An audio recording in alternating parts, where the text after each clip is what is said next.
लोग भी 15 साल थे, किसी एक पर लाठी और गोली हम लोग ने नहीं किसी आंदोलनकारी पर चलाया। ये दृश्य तो पूरे देश देख रहा है, पूरा देश। और इस दृश्य के खिलाफ सबों को मिलकर के ही हल निकालना है।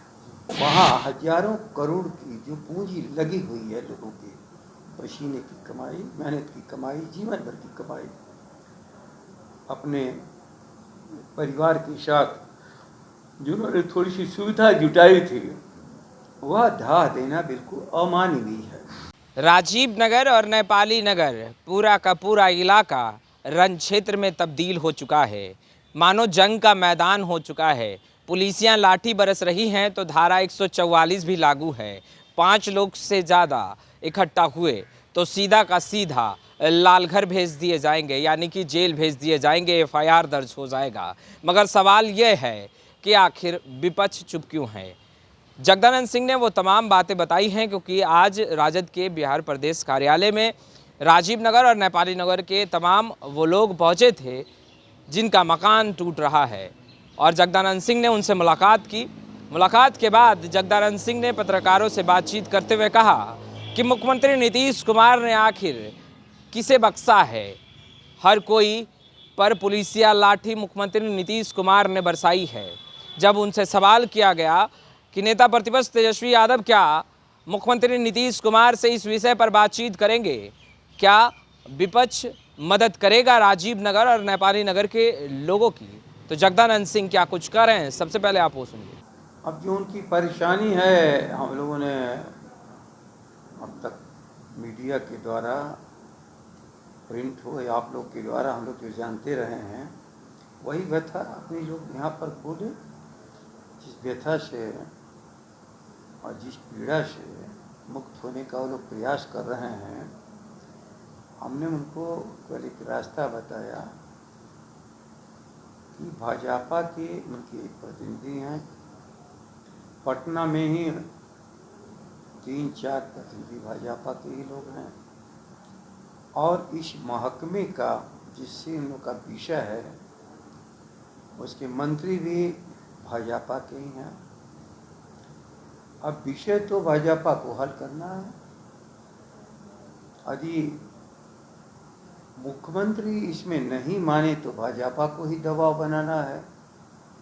तो जो सारी चीज़ें कोर्ट कचहरी चारों तरफ से लड़ते लोग अब तक हैं, लेकिन इसको तो एक राजनीतिक फैसला लेना है, और राजनीतिक फैसला लेने के लिए सरकार होती है। बाकी हम विपक्ष को लोग उनकी पीड़ा के साथ हैं। इन पीड़ा से मुक्ति दिलाने की ताकत सरकार के पास है। मैंने सलाह दी है कि आप इन लोग से मिल लो भाई, बाकी हम लोग से जितना होगा हम लोग प्रयास करेंगे।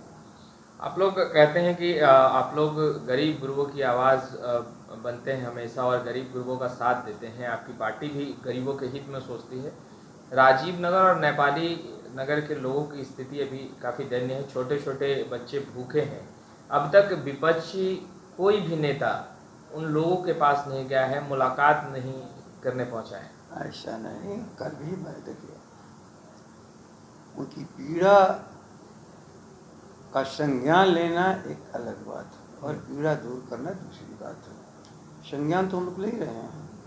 आज भी हमारे एक्स स्पीकर 4 बजे उनको हम लोग ने कहा है कि जा कर के ज़रा वर्तमान स्थिति आप लोग देखें, तो जाएंगे। और बाकी हम लोग तो चर्चा कर ही रहे हैं, लेकिन फैसला तो सरकार और सरकार के मुख्य जो ताकत हैं भाजपा के पास है इसका इलाज। क्या नेता प्रतिपक्ष तेजस्वी यादव मुख्यमंत्री नीतीश कुमार से इस विषय पर बातचीत करेंगे? आप कहेंगे उनसे? हर चीज़ का पर है। इस लड़ाई का हल सरकार के पास है और इसका आधार मानवीय ही है। चाहे कानून के भीतर आप जितना लड़ लें, और कानून होता है मनुष्यों के लिए, और कानून एक ऐसी चीज़ नहीं है जो पत्थर की लकीर है। परिस्थितियों के भीतर कानून की व्याख्या भी करती है और आवश्यकता पड़ने पर उसकी बदलाव भी किए जाते हैं। सर, लाठियाँ जिस तरीके से बरसाई जा रही हैं राजीव नगर में और नेपाली नगर के स्थानीय लोगों को, कैसे देखते हैं सर जिस तरीके ये से तो अपने पुलिसिया परंपरा के अनुरूप सरकार काम कर रही है। ये 16-17 सालों में जो भी यहाँ आया, चाहे महिलाएं हों, पुरुष हो, बच्चे हों, विद्यार्थी हों, बेरोजगार हों, बिना पीटे हुए कोई यहाँ से लौटा है क्या? यहाँ तो संवाद नाम की चीज़ ही नहीं रह गई है। हम लोग भी 15 साल थे, किसी एक पर लाठी गोली हम लोग ने नहीं किसी आंदोलनकारी पर चलाया। संवाद किया, उनकी बातों को समझा, सुना और उनकी उचित बातों को मान लिया गया। जो मानने लायक नहीं था उनसे समझा भी लिया गया। और नतीजा कि जब हम लोग सरकार से गए तो हड़ताल मुक्त बिहार इनको हम लोगों ने सौंपा था। आज पग पग हड़ताल है और हर के साथ मानवीय व्यवहार नहीं है, अमानवीय व्यवहार है। यहाँ भी अमानवीय व्यवहार कर रहे हैं अपने स्वभाव के अनुरूप। धारा 144 लागू कर दिया गया है। ये जितनी भी औजार हैं सबके प्रयोग हो रहे हैं, क्योंकि जब व्यक्ति सरकार में संवेदनहीनता हो जाती है तो सारे ऐसे ही औजारों का प्रयोग करता है। लाठी, आंसू गैस, गोली, ख्याल कर लेना, सारी चीज़ें का प्रयोग हो रहा है। लेकिन ये दृश्य तो पूरे देश देख रहा है, पूरा देश। और इस दृश्य के खिलाफ सबों को मिलकर के ही हल निकालना है। हर चीज़ का अपना एक समय होता है। विधानसभा रहती तो वहाँ पर भी हमारी बात उठती। विधानसभा इस समय है नहीं,